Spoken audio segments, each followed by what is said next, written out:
Senhor presidente, senhores senadores, senhoras senadoras, companheiros e companheiras. Senhor presidente, estamos aqui nessa casa presenciando uma série de debates diferenciados, debates, pronunciamentos que levantam não só problemas, mas situações importantes por que passa o país.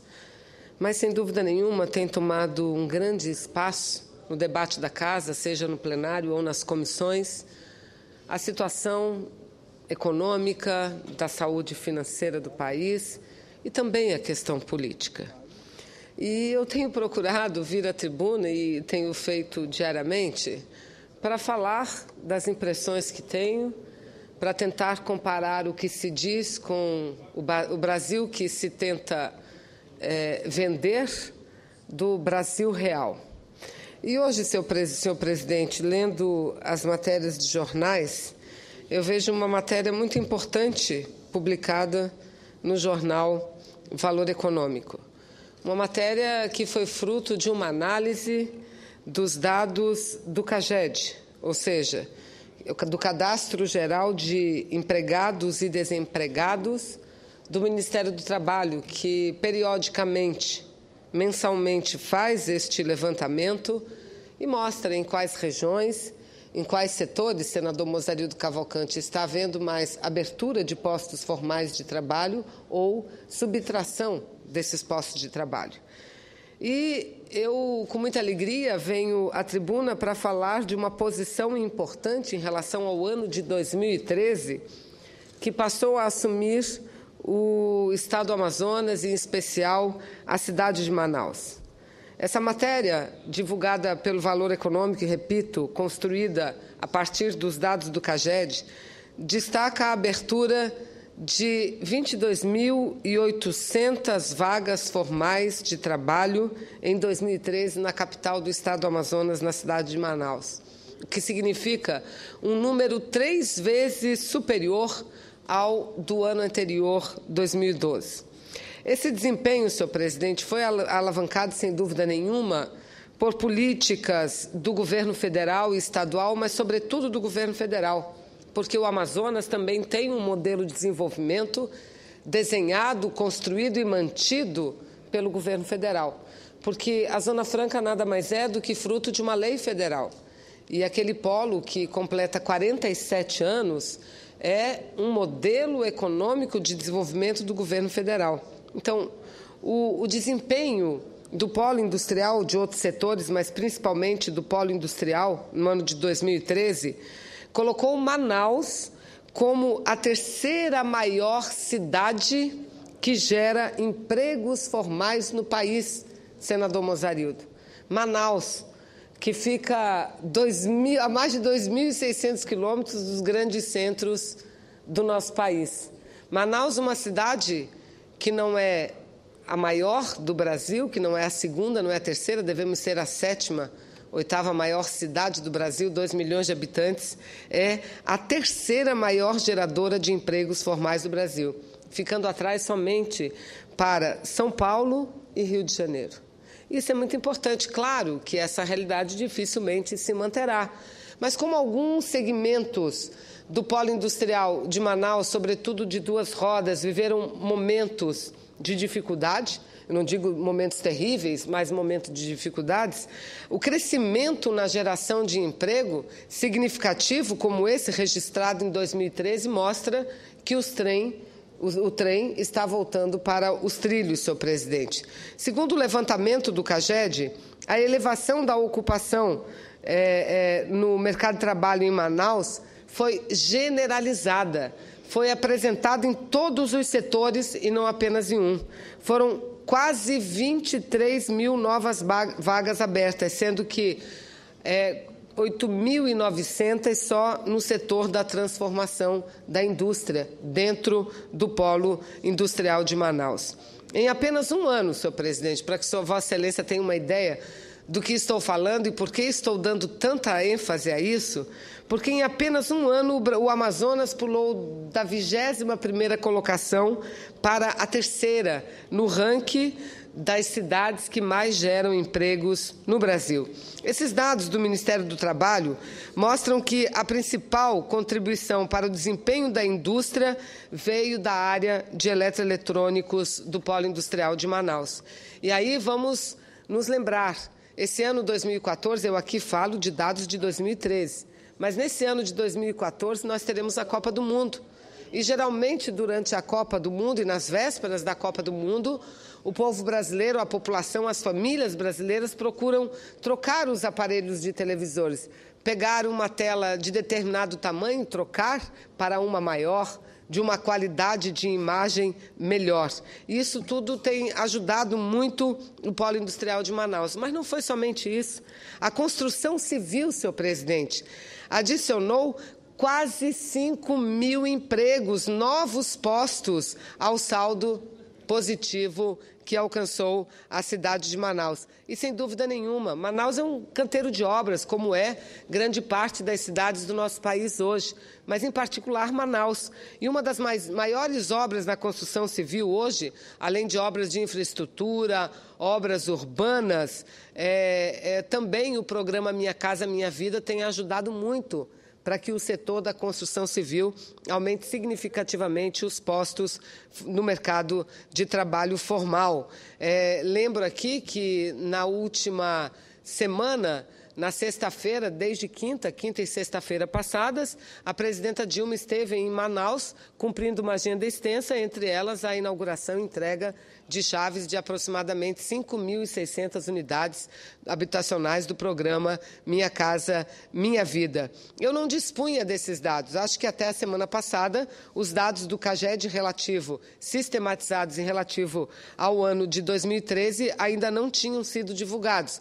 Entretanto, deu para perceber, visitando algumas obras e participando da inauguração das unidades habitacionais e visitando a Arena da Amazônia, deu para perceber que a gente vive um momento diferenciado no Brasil. E ainda tem gente que acha que a Copa do Mundo não nos deixará um grande e um bom legado. Eu creio, e aí sou crítica nesse aspecto, que nós poderíamos ter avançado muito mais, principalmente nas cidades-sedes, quanto à mobilidade urbana. Obras poderiam ter sido feitas e não foram, por razões as mais diversas. Manaus mesmo poderia ter recebido uma quantidade de obras da mobilidade urbana muito maiores do que a que nós estamos tendo. Mas, sem dúvida nenhuma, o que se tem hoje em formação, em qualificação dos recursos humanos é algo fenomenal, é fantástico. Só a cidade de Manaus, o estado do Amazonas, nesses últimos meses, quase toda semana recebem embaixadores, empresários, técnicos, equipe médica de seleções que jogarão a Copa do Mundo lá na cidade de Manaus. Ou seja, é uma grande movimentação que está acontecendo nesse país. A formação do pessoal, dos recursos humanos que atua diretamente no setor de turismo, no setor hoteleiro, com táxis, é algo fenomenal. Você não tem ideia, senador Jaime, da alegria que eu fico quando eu desembarco no aeroporto de Manaus e um dos taxistas me chama, porque conheço todos, e diz: senadora, a nossa aula de inglês está muito bem. Está muito bem, então isso é importante. E é algo que não vai embora quando acabar a Copa, é algo que fica, mesmo porque nós precisamos preparar o nosso país para que seja um país que receba turistas.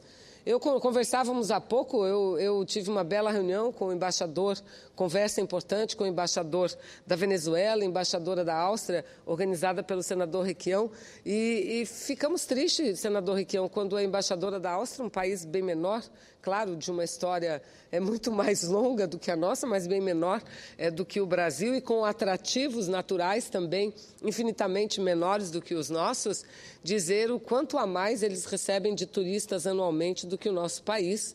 E a Amazônia, principalmente, a Amazônia é a maior biodiversidade do planeta. Nós temos a maior bacia hidrográfica, maior quantidade de espécies da fauna, da flora, e que o mundo quer conhecer. Mas nós não temos, nós não dispomos da infraestrutura e da logística, e, sem dúvida nenhuma, esses eventos, grandes eventos desportivos, nos ajudam muito. Então, está aqui mais um indicador que mostra, senhor presidente, que não adianta falar.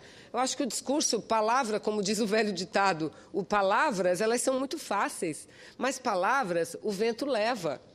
A realidade, os dados, os números, pode vir o temporal que for, o tsunami que for, eles são sólidos, eles ficam, porque eles sim é que verdadeiramente expressam a realidade. Então, eu não tenho dúvida nenhuma que a gente vive um bom momento nesse país. Digo, tenho críticas, porque acho que poderia ter sido feito mais, muito mais, mas o que está sendo feito será muito bom e importante para a nossa gente, para o nosso povo. Senador Jaime.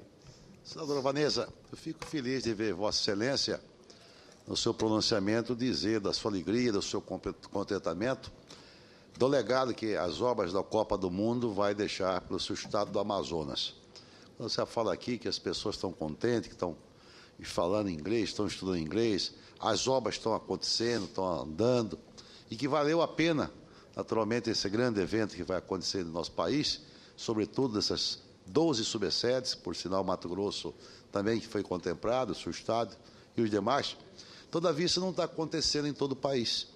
Eu fico feliz, de fato, quando a Vossa Excelência fala aqui, de que esse evento vai trazer resultado altamente positivo. Mesmo imagino que alguma das obras tinha sido contratada, alguns financiamentos, tanto do BNDES como da Caixa Econômica, e que valeu o sacrifício, talvez, de alguns milhares de trabalhadores do seu Estado, do empresariado, que pagam seus tributos, e está vendo a aplicação de dinheiro de forma transparente, sobretudo as boas obras, e particularmente a questão de qualificação, treinamento da população. Mas não é o que ocorre em Mato Grosso. Eu acabei de deixar a tribuna aí, de fazer um alerta, senadora Vanessa, em relação ao que está acontecendo em nosso Estado. Lamentavelmente, algumas obras, antes mesmo de ser inaugurado, já apresentaram alguns problemas. Dentre elas, a Arena Pantanal, Vossa Excelência, que está sintonizado com a imprensa nacional, sobretudo com os jornais de televisão, está anunciando que Mato Grosso teve um problema grave, que a Arena Pantanal teve um incêndio embaixo das suas estruturas e pode estar afetado. As obras de trincheira, as obras de viaduto, todas, literalmente todas, estão já apresentando problemas, algumas de infiltração, outras de mau acabamento, algumas já causando preocupação de ter alguma deterioração antes da hora mesmo e ali desmoronar, como aconteceu que antes de ontem, melhor dizendo, uma das vias importantes que liga Cuiabá ao Grande Cochipó, a obra inaugurou faz 2 meses, 3 meses.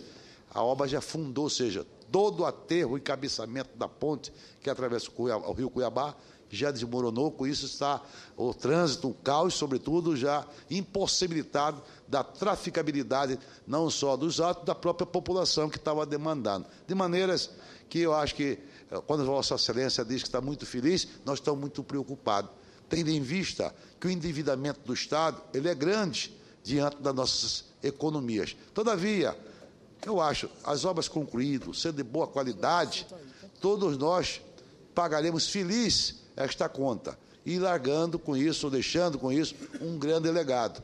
De maneiras que eu, quando vejo Vossa Excelência falar aqui, eu fico com inveja, como ex-prefeito por 3 mandatos, como governador, como senador, mas, sobretudo, como cidadão mato-grossense que paga os seus tributos, que paga os seus impostos, e queria ver os nossos impostos sendo aplicados de uma forma transparente, de uma forma, sobretudo, que poderíamos, no futuro, dizer, olha, o legado da Copa do Mundo para Mato Grosso foi enorme, foi grande, foi gigantesco, mas não é o que está acontecendo no nosso Estado. O dinheiro está indo para o ralo, o desvio dos recursos, ou seja, dos financiamentos, está indo sendo jogado fora. Vou dar um exemplo. A senhora que, inclusive, aqui eu faço, aproveitando a oportunidade, se me permite mais um minuto, pedir para a comissão. Aqui existe uma comissão de fiscalização em relação às obras da Copa do Mundo, que tem que voltar a Mato Grosso urgentemente. A obra do VLT, que demanda o aeroporto Marechal Rondon, que Vossa Excelência conhece, a Cuiabá não andou 1 metro de trilho, ou seja, o VLT, que é veículo leve sobre trilho, 1 metro. O aeroporto Marechal Rondon, por incrível que pareça, tem que ser concluída. Lá virou um caos lá. Nós estamos até hoje passando, em termos de passageiro lá, quase 3 milhões, 2 milhões 520. não vai ser concluída também a visão que eu tenho, se tudo correr bem a obra para outubro, novembro. E nós precisamos das obras para a Copa do Mundo, para receber o quê? Receber aqui em nosso estado os visitantes, não só a nível do Brasil, mas, sobretudo, os estrangeiros que virão a nosso estado. De maneira, um alerta que eu faço e quero lhe cumprimentá-lo, de ver, sobretudo, compartilhar com Vossa Excelência a sua alegria e o seu contentamento. Muito obrigado. Eu agradeço, senador Jaime, e quero lembrar a Vossa Excelência que o que me trouxe a esse pronunciamento foram os dados do CAGED, geração de empregos a geração de empregos ou de desempregos, o balanço do Brasil. E trazendo a notícia de que Manaus, de 21ª posição, pulou para a terceira, ou seja, a terceira cidade do Brasil que mais gera empregos. E que boa parte disso se deve ao desempenho do polo industrial de Manaus, mas também a obras importantes do governo federal, como Minha Casa Minha Vida e a Copa do Mundo.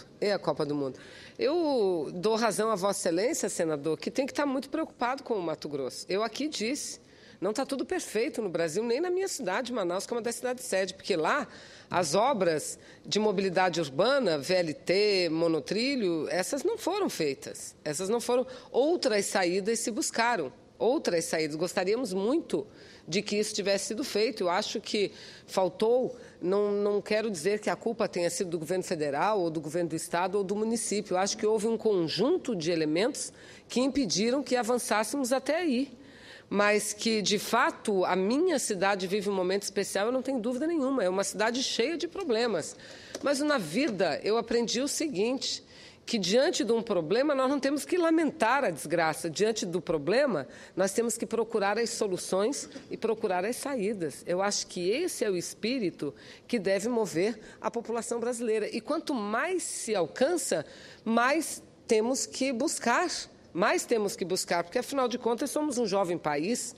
Olha, eu falo aqui do desempenho da Zona Franca de Manaus, mas eu sei das dificuldades que passaram recentemente o polo de duas rodas, com a dificuldade de acesso ao crédito, inclusive, e como tudo foi muito difícil para superar esses problemas e para viver este momento melhor que eles vivem hoje. Agora é isso, depois da tempestade, lá vem outro ditado, vem a bonança, não é? Então, não tenho dúvida, problemas virão e nós conseguiremos uma recuperação melhor ainda. Eu acho que, muitas vezes, a gente tem que olhar o caminho. Se não está tudo resolvido, temos que analisar se o caminho que nós estamos percorrendo está certo. Agora, para concluir, senhor presidente, eu quero dizer que, falando dessas boas notícias, eu, lamentavelmente, trago aqui 3 assuntos que não são positivos. Um diz respeito à greve deflagrada pelos servidores públicos da Superintendência da Zona Franca de Manaus, Suframa. Eles estão em greve. O conjunto de servidores, não são muitos, são em torno de 350, 400 servidores que estão em greve porque há muito tempo lutam para ter o direito a um plano de carreira reestruturado e para que eles sejam equiparados, ou seja, os servidores da Suframa equiparados às demais agências reguladoras. A Suframa não é, teoricamente, uma agência reguladora, mas funciona como tal, senhor presidente. Então, eu quero dizer que venho a essa tribuna lamentar que eles estejam em greve, mas, ao mesmo tempo, pedir uma ação imediata, uma ação eficiente do Ministério do Desenvolvimento, Indústria e Comércio e, principalmente, do Ministério do Planejamento, para que os servidores possam ter o seu problema solucionado. Tenho certeza absoluta, se o governo acenar com uma possibilidade de resolver o problema, mesmo que não de forma imediata, os servidores voltarão ao trabalho, sem dúvida nenhuma.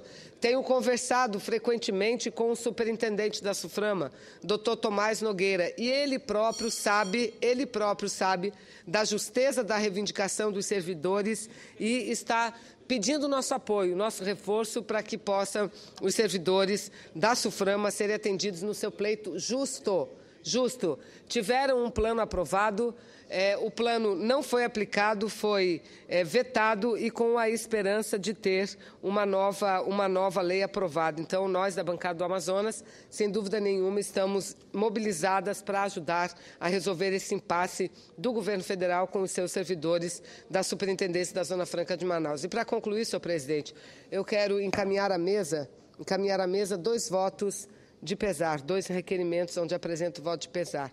Perdemos 2 grandes e magníficas pessoas do meu estado. Uma delas é o ex-prefeito do município de Novairão, primeiro município depois de Manaus, do Rio Negro, prefeito Leosvaldo Roque Miguéis, que foi prefeito desse município de Novairão no mandato passado, no período até o ano de 2009 a 2012. O Leosvaldo ninguém conhece, nem eu tampouco o conhecia como Leosvaldo. Todos nós conhecíamos um homem simples, um homem querido da sua gente, como o gordo do campinho. Assim ele era conhecido por todos. Um jovem, uma pessoa jovem, querida, simples, que faleceu no último dia 18. Então, estou aqui apresentando o voto de pesar à família e a toda a população de Novairão. E o outro registro de falecimento, que também apresentei um voto de pesar, foi pelo falecimento da senhora Maria Ângela de Albuquerque Faria. Ela é madrinha do boi contrário, do boi garantido, moradora do município de Parintins, no interior do estado do Amazonas, e conhecida de todos, não apenas pela paixão que tinha pelo seu boi garantido, mas por muitas obras sociais que ali desenvolvia. Apaixonada pelo boi da Baixa do São José, Dona Maria, seu presidente, Maria Ângela, mãe de Zezinho Faria, também uma pessoa muito querida de Parintins, ela passou a ter e conquistou a admiração de todos, tanto do boi garantido como do boi caprichoso da cidade de Parintins. Então, fica aqui meu registro, minhas condolências e meus sinceros abraços, tanto à família da madrinha Maria Ângela Albuquerque Faria, madrinha do garantido, que faleceu em Parintins, como o ex-prefeito Leosvaldo, do município de Novairão. Muito obrigada, senhor presidente.